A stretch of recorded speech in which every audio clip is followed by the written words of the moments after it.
오늘은 마태복음 15장 32절부터 39절을 보겠습니다. 칠병이어의 기적.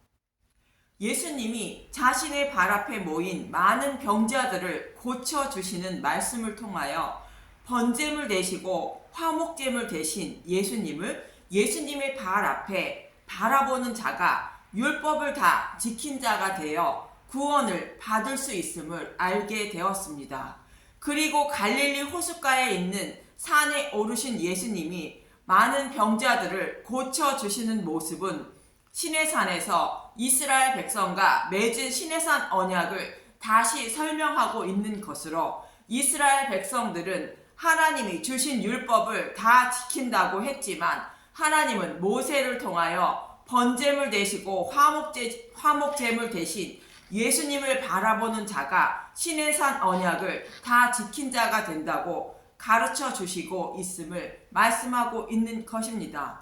이 말씀에 이어 오늘 본문의 칠병이어의 기적을 통하여 어떤 말씀을 하고 있는지 알아봅니다. 본문 32절을 보겠습니다. 마태복음 15장 32절. 4,000명을 먹이시다 예수께서 제자들을 불러 이르시되 내가 무리를 불쌍히 여기노라. 그들이 나와 함께 있는지 이미 사흘임에 먹을 것이 없도다. 길에서 기진할까 하여 굶겨 보내지 못하겠노라. 예수님이 저와 여러분을 불쌍히 여겨주시지 않았다면 구원받을 수 없는 것이며, 예수님이 자신의 백성들을 불쌍히 여기지 않으셨다면 대속되물이 되지 않으셨을 것입니다. 그러나 예수님은 자신의 백성을 불쌍히 여겨주셔서 약속의 말씀대로 죽으시고 부활하셨다는 것이 이미 사흘임에 먹을 것이 없다는 말씀입니다. 이제 자신의 백성을 불쌍히 여겨주셔서 생명의 양식을, 곧 복음의 말씀을 먹이시고 구원하실 약속의 때가 되었다는 말씀으로 복음의 시대가 되었다는 말씀입니다. 그래서 예수님은 제자들에게 무리를 먹이라 말씀하시는 것입니다.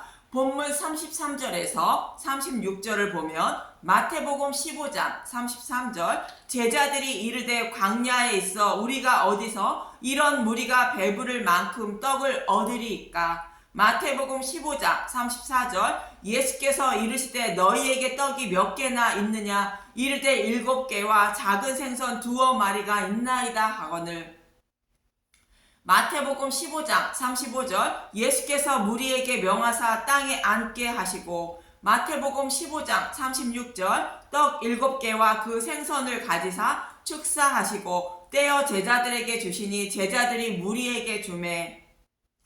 떡 7개와 생선 2마리로 축사하여 무리에게 먹이시는 모습은 오병이어의 기적과 동일합니다. 그런데 오병이어의 기적은 떡 5개와 물고기 2마리라 말하고 있고, 칠병이어의 기적은 떡 7개와 생선 2마리라고 말합니다. 오병이어의 기적은 떡 5개는 모세오경인 율법을 상징하며, 물고기 2마리는 두 증인인 수인데, 모세오경에서는 메시아를 보내주셔서 죄인들을 구원하실 것을 약속하고 있고, 그 약속의 말씀대로 예수님이 오셔서 죄를 대속하여 주시고 부활하심으로 생명의 떡이 되셨다고 말씀하시는 것이며, 이 사실을 두 증인이 확실히 증거하고 있다는 말씀입니다. 이렇게 생명의 떡으로 오신 예수님은 율법에 갇혀있는 자신의 백성을 모두 구원하신다는 의미로 5,000명을 먹이셨다는 것이며, 남은 조각을 겨둔 12바구니는 신약 교회인 예수님의 제자들이 이 바구니를 들고 땅끝까지 복음을 전할 것임을 말씀하고 있는 것입니다. 그렇다면 오늘 본문에 나오는 떡 7개와 물고기 2마리는 어떤 의미인가? 먼저 7의 의미는 완전수, 안식의 수로 부족함이 없이 완전하다라는 뜻으로 하나님의 이름을 걸고 보증하신 수임을 완전하다는 것이며, 하나님의 목숨을 걸고 맹세하신 것을 말합니다. 하나님의 이름을 걸고 맹세하신 것은 창세기 21장 22절부터 나오는 아브라함과 아비멜렉의 언약인 부엘세바 언약을 말합니다. 부엘세바의 부엘은 우물이라는 뜻이며 세바는 7 또는 맹세라는 뜻으로 맹세의 7 우물이라 말하기도 합니다. 맹세의 7 우물은 하나님이 보증하신 영원히 마르지 않는 우물이라는 뜻으로 부엘세바라고 말하고 있는 것입니다. 오늘 본문에서 말하고 있는 떡 7개는 하나님이 목숨을 걸고 보증하신 영원히 마르지 않는 우물인 복음의 말씀을 말하는 것이며, 이 떡은 하나님이 아브라함에게 자신의 목숨을 걸고 보증한 것이라는 뜻으로 물고기 2마리가 아니라 생선 2마리라 말하고 있는 것입니다. 그럼 창세기 21장 21절 이후의 말씀을 간단히 볼 것인데, 이 말씀을 문맥의 흐름인 배경을 알지 못하면 이해가 되지 않는 배경으로부터 알아봅니다. 하나님은 창세기 15장에서 자손이 없던 아브라함에게 내 몸에서 날 자손이 내 방패이며 상급이 되고 내 후손에게 가나안 땅을 기업으로 주신다고 하나님의 목숨을 걸고 맹세하셨습니다. 이 말씀은 아브라함의 후손으로 메시아인 예수님을 보내주셔서 잃어버린 양들을 구원하시고 약속의 땅인 하나님 나라를 기업으로 주신다는 뜻입니다. 그럼 어떻게 하나님이 목숨을 걸고 맹세하신 것인가? 창세기 15장 9절에서 10절을 보면, 창세기 15장 9절, 여호와께서 그에게 이르시되 나를 위하여 3년 된 암소와 3년 된 암염소와 3년 된 순양과 샴비둘기와 집비둘기 새끼를 가져올지니라. 창세기 15장 10절, 아브라함이 그 모든 것을 가져다가 그 중간을 쪼개고 그 쪼갠 것을 마주 대하여 놓고 그 새는 쪼개지 아니하였으며, 여기서 소와 염소와 양과 산비둘기와 집비둘기 새끼는 레위기 1장에 나오는 번제물의 종류로 예수님을 상징하는 제물인 것이며, 그 중간을 쪼개는 것은 제물의 가죽을 벗기고 각을 뜨는 모습으로 십자가에서 죽으시는 예수님의 모습을 모형한 것입니다. 이렇게 예수님이 대속 제물이 되셔서 잃어버린 양들을 구원하실 것을 말씀하는 것이며, 구원한 양들을 약속의 땅인 하나님 나라를 기업으로 주실 것을 모형한 것이 아브라함의 자손들에게 가나안 땅을 기업으로 주신다는 말씀입니다. 이렇게 잃어버린 양들을 구원하실 것을 모형으로 보여주시고, 하나님은 자신의 이름을 걸고 아브라함에게 보증한다고 맹세하셨는데, 창세기 15장 17절, 해가 져서 어두울 때에 연기나는 화로가 보이며 타는 횃불이 쪼갠 고기 사이로 지나더라. 쪼갠 고기 사이로 횃불이 지나갔다는 것으로 하나님 홀로 지나간 것인데, 이 약속을 지키지 못하면 하나님이 이 쪼갠 고기처럼 죽는다는 뜻입니다. 그래서 하나님이 목숨을 걸고 맹세로 보증한 것이라 히브리서 기자는 말하고 있는 것입니다. 히브리서 6장 13절에서 14절, 히브리서 6장 13절, 하나님의 확실한 약속, 하나님이 아브라함에게 약속하실 때에 가리켜 맹세할 자가 자기보다 더 큰 이가 없으므로 자기를 가리켜 맹세하여, 히브리서 6장 14절, 이르시되 내가 반드시 너에게 복주고 복주며 너를 번성하게 하고 번성하게 하리라 하셨더니, 자신의 목숨을 걸고 맹세하는 것은 약한 자가 강한 자에게 하는 것인데, 하나님은 자신보다 더 강한 자가 없으므로 자신에게 맹세하셨다는 것으로 약속의 말씀을 반드시 지키신다는 뜻입니다. 아브라함이 약속하신 것을 반드시 이루신다는 것입니다. 이렇게 하나님의 이름을 걸고 맹세로 보증하신 약속의 말씀을 들은 아브라함은 사라에게 자손을 낳을 아무런 소식이 없자 아브라함은 이것이 하나님의 뜻일 거야 생각하고 사라의 종 하갈에게 들어가 이스마엘을 낳게 됩니다. 이 말씀을 사도 바울은 갈라디아서에서 율법과 복음으로 설명하고 있는 것입니다. 하나님의 약속의 말씀을 자신의 소견대로 행하여 하나님의 뜻을 이루려 한 것을 사도 바울은 율법이라 말하고 있는 것입니다. 이것이 자신의 의로 자신을 아름답게 꾸미려는 이스라엘 백성들 모습과 같은 것으로 성경의 말씀을 자신의 소견대로 해석하여 이것이 하나님의 뜻일 거야 하고 하나님을 섬기려 하는 자들을 말하는 것입니다. 이러한 이스라엘 백성들은 결국 바벨론 포로에 끌려가고 말았던 것처럼 하갈과 이스마엘은 이삭이 태어나자 아브라함 집에서 쫓겨났던 것입니다. 그래서 하나님은 창세기 17장에서 하나님의 뜻을 모르고 하갈을 통하여 이스마엘을 낳은 아브라함에게 하나님의 뜻을 가르쳐 주게 됩니다. 하나님의 뜻은 할례를 행하라는 것입니다. 할례는 포피를 베는 것인데 누군가의 죽음을 통하여 새로운 피조물이 태어난다는 뜻으로 아브라함의 후손으로 오실 메시아가 죽으시고 부활하심으로 새 생명이 태어난다는 뜻입니다. 실제로 아브라함이 할례를 행하고 새로운 피조물로 아브라함이라는 이삭이 태어나게 되는 것입니다.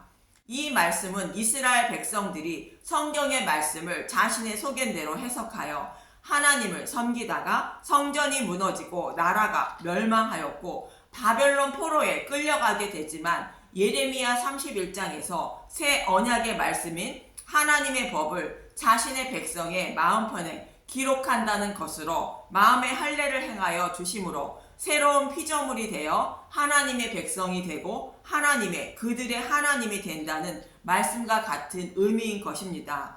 이 모습이 하나님이 맹세로 보증하신 약속의 말씀을 아브라함이 자신의 소견대로 해석하여 하갈에게서 이스마엘을 낳는 모습과 아브라함을 불쌍히 여기시고 하나님의 뜻을 직접 아브라함의 몸에 기록하여 주셔서 새로운 피조물로 만들어 하나님의 백성으로 삼아 주신 모습과 같은 의미입니다. 이렇게 하나님은 하나님의 뜻을 아브라함의 몸에 기록하여 주시고 새로운 피조물로 사라에게 이삭을 낳게 해 주시는데 이삭이 태어나기 전 아브라함이 아비멜렉이 사는 그랄에 거주하게 되고 아브라함은 아비멜렉에게 사라를 팔아먹게 됩니다. 그러나 하나님은 자신의 목숨을 걸고 맹세하신 약속의 말씀을 이루시기 위하여 사라를 보호하게 되고 드디어 약속의 말씀대로 이삭이 태어나 젖을 떼게 됩니다. 창세기 21장 8절에서 10절을 보면 창세기 21장 8절 하갈과 이스마엘을 내쫓다. 아이가 자라매 젖을 떼고 이삭이 젖을 떼는 날에 아브라함이 큰 잔치를 베풀었더라. 창세기 21장 9절 사라가 본즉 아브라함의 아들 애굽 여인 하갈의 아들이 이삭을 놀리는지라. 창세기 21장 10절 그가 아브라함에게 이르되 이 여종과 그 아들을 내쫓으라. 이 종의 아들은 내 아들 이삭과 함께 기업을 얻지 못하리라 하므로 이삭이 젖을 떼는 날에 큰 잔치를 베풀었다는 것은 예수님이 사역을 시작하시며 가나 혼인잔치를 베푸시는 모습과 같은 것으로 율법의 시대는 끝났고 복음의 시대가 되었다는 뜻입니다. 그래서 율법인 이스마엘이 복음인 이삭을 놀리자 하나님은 이 여종과 그 아들을 내쫓으라는 것으로 복음의 시대에는 율법이 복음을 놀리지 못한다는 것입니다. 예수님이 율법을 완전하게 하셨으므로 예수님을 믿는 자는 율법이 정죄하지 못한다는 것으로 율법을 쫓겨나는 것입니다. 로마서 8장 1절 생명의 성령의 법 그러므로 이제 그리스도 예수 안에 있는 자에게는 결코 정죄함이 없나이니 이것이 복음으로 하나님이 자신의 목숨을 걸고 맹세로 보증하신 복음이라는 것입니다. 이렇게 아브라함에게 약속하시고 그 약속을 지키시고 계시는 여호와 하나님을 아비멜렉이 지켜보았던 것입니다. 그리고 그 약속의 자손을 보내시기 위하여 사라를 보호하시는 여호와 하나님을 통하여 하나님이 살아계시며 그 약속의 말씀은 반드시 이루실 것을 믿은 아비멜렉은 아브라함과 언약을 맺게 되는데 아비멜렉은 아브라함을 찾아가 화평을 청하는 것으로 아비멜렉은 하나님이 아브라함과 함께 하시는 것처럼 자신과도 함께 하길 청하고 있는 것입니다. 아비멜렉은 이방인의 대표로 하나님은 이스라엘 백성을 제사장 나라로 삼아 이방인을 구원하시려는 하나님의 뜻이 담겨 있는 것입니다. 그럼 창세기 21장 27절에서 33절을 보면 창세기 21장 27절 아브라함이 양과 염소를 양과 소를 가져다가 아비멜렉에 주고 두 사람이 서로 언약을 세우니라. 복음의 시대에는 이방인도 복음 안으로 들어옴을 말하는 것입니다. 창세기 21장 28절 아브라함이 7 암양 새끼를 따로 놓으니, 창세기 21장 29절 아비멜렉이 아브라함에게 이르되 이 7 암양 새끼를 따로 놓음은 어점이냐. 창세기 21장 30절 아브라함이 이르되 너는 내 손에서 이 암양 새끼 7을 받아 내가 이 우물 판 증거를 삼으라 하고, 아브라함이 암양 새끼 7을 아비멜렉에게 주는 것은 변하지 않는 완전한 복음을 전해주는 것으로 이방인도 복음으로 구원을 받음을 말하는 것이며, 아브라함이 영원히 마르지 않는 우물을 판 증거를 삼으라는 것으로 오직 복음만이 우리의 목마름을 해결해 줌을 말하고 있고, 이것은 하나님이 목숨을 걸고 맹세로 보증하신 것이기 때문에 반드시 이루어짐을 말씀하고 있는 것입니다. 창세기 21장 31절 두 사람이 거기서 서로 맹세하였으므로 그것을 부엘세바라 이름하였더라. 여기서 부엘은 우물이라는 뜻이며 세바는 맹세라는 뜻으로 부엘세바는 맹세의 우물이라는 뜻입니다. 그런데 여기서 맹세는 세바라는 히브리어로 거룩한 완전한 수 7을 말하며 완전하다 7번 말하다 서약하다 맹세하다라는 뜻이 있는 것으로 하나님이 맹세로 보증하신 것을 말하는 것입니다. 그래서 부엘세바의 언약은 아브라함에게 약속하신 메시아 언약을 말하는 것으로 자신의 소견대로 하나님의 뜻을 이루려 하지 말라는 것이며, 때가 되면 아브라함의 후손으로 예수님을 보내주셔서 죽으시고 부활하신 후 복음을 성령님을 보내주셔서 마음의 할례를 베풀어 주심으로 복음을 깨닫게 하시고 구원을 받게 된다고 하나님이 맹세로 보증하셨다는 뜻입니다. 두 사람은 이렇게 맹세를 하고 에셀나무를 심게 되는데,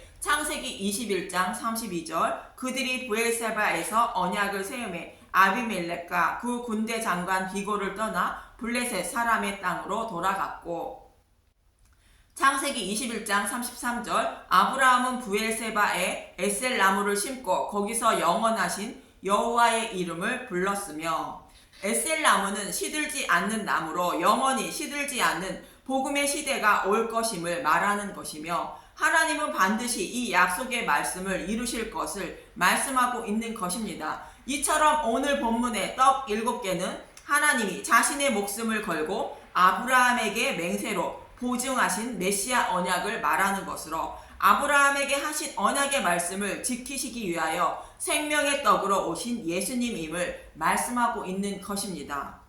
본문 37절에서 39절을 보면 마태복음 15장 37절 다 배불리 먹고 남은 조각을 7 강주리에 차게 거두었으며, 마태복음 15장 38절 먹은 자는 여자와 어린이 외에 4,000명이었더라. 마태복음 15장 39절 예수께서 무리를 흩어보시고 배에 오르사 마가단 지경으로 가시니라. 오병이어의 기적은 장정만 5,000명을 먹고 남은 조각을 12바구니를 거두어 12제자들이 이 바구니를 들고 복음을 전하러 떠나는 모습이라면, 칠병이어의 기적은 여자와 어린이 외에 4,000명을 먹이고 남은 조각을 7 강주리를 차게 거두었다는 것입니다. 오병이어의 기적은 5,000명은 율법에 갇혀있는 모든 자를 상징한다면, 칠병이어의 기적의 4,000명은 하나님 나라를 소망하며 광야 생활을 하고 있는 모든 자를 상징하는 숫자로 아브라함에게 맹세로 보증하신 떡 7개는 그들을 먹이고도 남는다는 것입니다. 그리고 7 강주리는 복음을 전해 듣고 복음을 깨달은 자들이 이 바구니를 들고 복음을 전하는 모습을 말하는 것으로, 그 복음을 전해 듣고 복음을 깨달아 복음을 전하는 모든 하나님의 종들을 상징하고 있는 숫자인 것입니다. 이처럼 칠병이어의 기적은 예수님이 아브라함과 이삭과 야곱과 다윗에게 하나님의 목숨을 걸고 맹세로 보증하신 것을 이루시려고 오신 생명의 떡임을 말씀하고 있는 것으로 하나님은 그 맹세를 반드시 이루실 것임을 말씀하고 있는 것이며 예수님을 배척하고 있는 서기관과 바리새인들에게는 지난 시간에 말씀드린 시내산 언약과 오늘 7병이어의 기적을 통하여 아브라함에게 맹세로 보증하신 언약의 말씀을 묵상해 보라 말씀하고 있는 것입니다. 이 말씀은 저와 여러분에게도 하시는 말씀으로 하나님이 맹세로 보증하신 것은 반드시 이루시는 살아계신 하나님임을 잊지 마시고 아비멜렉처럼 하나님이 나와도 화평을 이루어 주실 것을 소망하며 예수님의 발 앞에 곧 십자가에 나아가 번제물 대시고 화목제물 대신 예수님을 가면히 지켜보아야 구원을 받게 된다는 것입니다. 그래서 모든 분들이 구원의 복을 받는 저와 여러분이 되시길 간절히 소망하며 기도합니다. 감사합니다.